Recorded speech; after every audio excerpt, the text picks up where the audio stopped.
Welcome to CINEPRO, where we bring your favorite movies back to life with quick recaps, hidden details, and everything you missed. At first, we see a serial killer torturing his victim. He drugs the man with an injection, then covers his head with plaster, leaving only his eyes visible and small tube openings at his mouth. When the victim regains consciousness, the killer pours acid down his throat and watches him suffer and drown in his own blood. The moment the man stops moving, the killer finishes him off with a hammer blow to the head. At the same time, we see a famous fashion model giving interviews to various journalists, talking about her life, childhood fears and trauma, and her desires. There's an unknown person watching these recordings, carefully cutting out clippings from newspapers and magazines, and making a distorted comic book about her. On a nearby table, there are videotapes and a VHS player with women's names neatly arranged. After studying his target for a while, the killer finally kidnaps the supermodel. She wakes up, groggy, lying on a bed in a strange room. Outside the window, she sees palm trees swaying in the wind. But when she gets closer, she realizes the truth. It's not a window at all, but a projection from an old film reel. The moment she understands, the recording shuts off. Terrified, she backs away from the wall, frantically searching for an exit, trying to calm herself and demanding an explanation. But no answer comes. Suddenly, a shelf opens from the wall. She approaches cautiously and finds a videotape inside it and puts it on the TV next to her and watches while terrified at shots of someone walking in her apartment. The video then cuts to a nightclub, and he brings up the moment when she suddenly felt sick and then the moment when she was kidnapped. She is furious, trashing the room, throwing things and screaming so that they will leave her alone. She insists that she is a famous model and that the police are definitely looking for her. At the same time, the police are investigating the latest murder and are searching the crime scene, but they do not find anything. This killer is very meticulous, and there are no evidence or fingerprints. But inside one of these closets, they discover a card with Greek words on it and a small plate full of ashes. We return to the room. The terrified city sits by itself in a corner of the room, crouching, but then she hears the shelf open again. So she runs to it and finds a stuffed teddy bear inside. The moment she takes it, the shelf closes. She clutches the bear tightly and returns to her spot, but seconds later, the shelf slides open again, this time with a key labeled locker number 1 inch. She opens it and finds her belongings inside. Terrified, she throws them into the open shelf, and a very loud noise blasts from the walls. The killer is displeased with her actions. She trembles, retrieves her belongings, and the noise stops. Sitting on the couch, she examines her things. Out of frustration, she immediately tears one of them up. The terrifying sound returns. Panicked, she crawls under the bed and finds a nail file. After a while, using the file, she unscrews the vent cover and crawls into the duct, moving cautiously through the tight space. The TV in her room flickers and plays one of her interviews.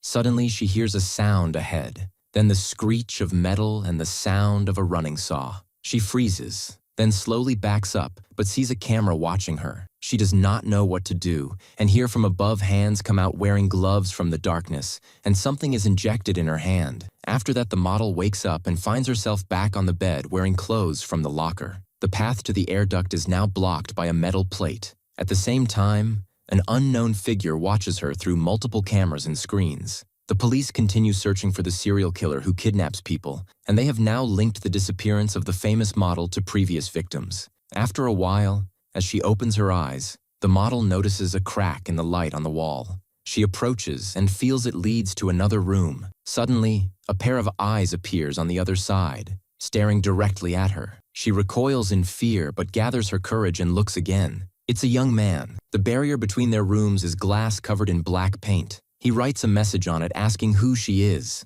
A conversation begins, and she learns he was also kidnapped. He tries to help her, but before he can respond, the light goes out. He quickly lights a match, revealing a small air vent near the ceiling. They climb up and continue talking, and he gives her a box of matches to ease her fear of the dark. She admits she tried to escape before, but failed. Meanwhile, the obsessed man continues watching them from his screens as they scratch the paint off the glass separating their rooms. At the same time, he's busy with strange experiments on rats. After a while, the two manage to clean a large part of the glass and finally see each other clearly. They introduce themselves and discuss their next steps. Meanwhile, the kidnapper sorts their photos and carefully cuts out certain parts. The young man asks her how she was taken. She explains that someone put drugs in her drink at a party. He then tells his story, not knowing the obsessed man is listening to every word. Elsewhere, the police continue investigating the murders and kidnappings. An officer passing by an electronics store suddenly gets an idea. He rushes back to his partner and announces he knows their next step. Back in the underground prison, the obsessed man enters the model's room. She freezes in fear, unsure of his intentions, but he circles her without touching her. Then the TV flickers and plays one of her interviews, followed by a horrifying video of a woman being tortured. Moments later, a drawer opens. She runs to it and finds inside a cup of sand, a card, and a box of matches. As she reaches for the matches, she barely grabs them before a blade drops from the middle of the drawer, nearly cutting her hand. Before she can react, someone grabs her from behind and presses a cloth soaked in chemicals over her nose. She fights, but inhales the fumes and passes out again. The obsessed man puts her back on the bed, and this time carefully cuts a lock of her hair. Upstairs, he opens the scrapbook he made himself and sticks the lock inside. When she wakes up, she notices a lock of her hair is missing and finds a new key for another locker. Inside is another set of clothes. She changes and wakes Jerry, telling him what happened. He's angry, trying to make sense of it all, but nothing makes sense. To distract themselves, they start talking about their pasts. The young man admits he used to be a car smuggler. She smiles mockingly, unimpressed. He gets upset, snaps at her for being arrogant and rude, and as their argument escalates, the obsessed man watches them from his screens, sipping a glass of wine. Meanwhile, one of the officers shares his idea. They need to review electronic stores and track large purchases to monitor the victim. They want to catch the perpetrator and leave clues or hints for the press, but the suspect they're looking for, the obsessed man, is not ready yet. So they have no chance unless he makes a mistake himself. Then we find the girl lying on the bed. She resists the panic and focuses on a trembling candle, telling herself that there is warmth and light around her. At that moment, the door opens, the maniac enters, and the unknown character moves the bed with the girl into a room with glass walls. As soon as they leave, sand begins to pour from above, and she regains consciousness, realizing she is trapped. The sand slowly fills the space, and there is no exit, so she screams for help and tries to break the glass, but there is no hope. At the same time, the kidnapper watches all her movements on the cameras. Jerry hears her screams and rushes to help her. He manages to get into the space between the floors in a last attempt, drills a hole in the ceiling, and pulls her up. After calming her down, he tells her to follow him because there is still a chance they can escape quietly and carefully. They make their way toward the exit, but the maniac notices their movement. When they realize they've been seen, the two of them lock all the doors behind them and run toward the garage. Inside, they find a car, and after several failed attempts, they finally manage to start it. Then, violently, they crash through the gates, but end up in another room, and the car is covered with a white cloth. The shock causes Jerry to lose consciousness. After a short time, gas starts leaking into the car from the vents, causing the girl to lose consciousness as well. The kidnapper returns them to their room and changes the model's clothes again. Meanwhile, the police arrive at Jerry's kitchen and question the owner about one of his employees.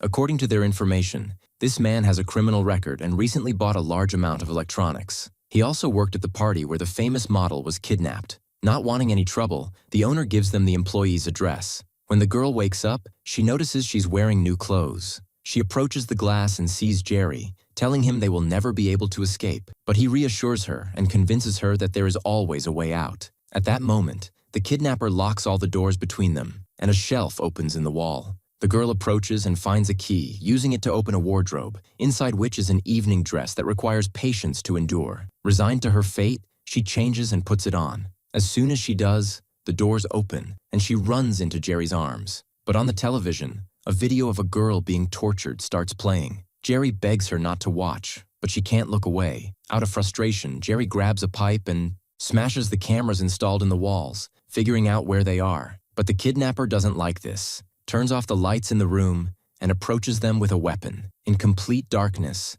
the girl hears the sounds of a fight and a body being dragged. The whole time, she prays that Jerry is not the one who died. A few minutes later, the television comes back on, and she sees Jerry tied up with a gun to his throat. She begs again for him to live. In the end, the maniac brings the body of the second victim and turns on the light. After that, we find Jerry and the girl lying together in bed. He tells her how attractive she is. Throughout this, The kidnapper watches first through the cameras and then in person. The police arrive at the address they were given, but find that there is no house there at all. Later, Jerry wakes up and tries to wake Jennifer, but she refuses to get up. He quietly leaves through a hidden side corridor and goes upstairs. In the kitchen, Benjamin Dexter greets him, surprised by his appearance because he thought the man wouldn't show up before morning. After a moment of thought, Jerry confesses to Benjamin that he doesn't want to hurt Jennifer, but Benjamin is insistent, saying this game must end on time. Jerry realizes he can't save the girl any other way, so he kills his brother in a horrific way,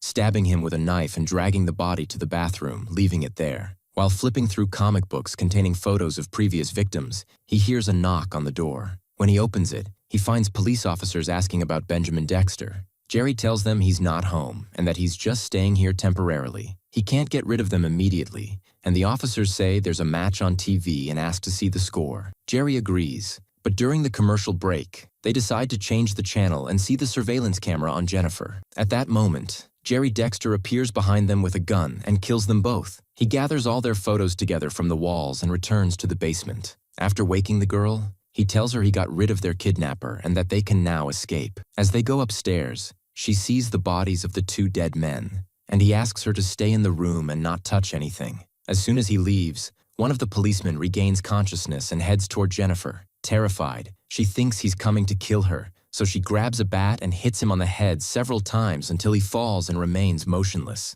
Jerry returns, reassures her, and suggests they leave this place and forget everything that happened, but only if she says she was never kidnapped and that she just met a nice guy and had fun with him. Terrified by everything that happened, she agrees. Jerry promises her he just needs 20 minutes to destroy any evidence of their time there and asks her to wait. As Jennifer looks around, she suddenly notices comic books with different girls' names. When she opens them, she is horrified to realize that Jerry is also a criminal and had been working with the other man the whole time. At that moment, she sees Benjamin, who survived the stabbing, attacking her and trying to strangle her, but the girl manages to kill him with the same knife. In a panic, she searches for an exit, but all the doors and windows are locked, and the glass is unbreakable. At that moment, Jerry returns and gives her a chemical to wash the blood and asks her to help him clean up. She agrees, but takes the opportunity to spray the chemical in his eyes before running away. She runs quickly to the basement, trying to find another way out. Jerry chases her, realizing she now knows everything. While hiding, Jennifer spots a gun on the floor and decides to set a trap for him. Using the lights to distract him, she shoots Jerry several times. Before he dies, he tells her she managed to escape her prison, unlike him. Shooting all the locks on the doors, Jennifer gets out and walks away from the house. If you like the video, subscribe to the channel and activate the notification button so you never miss an updates.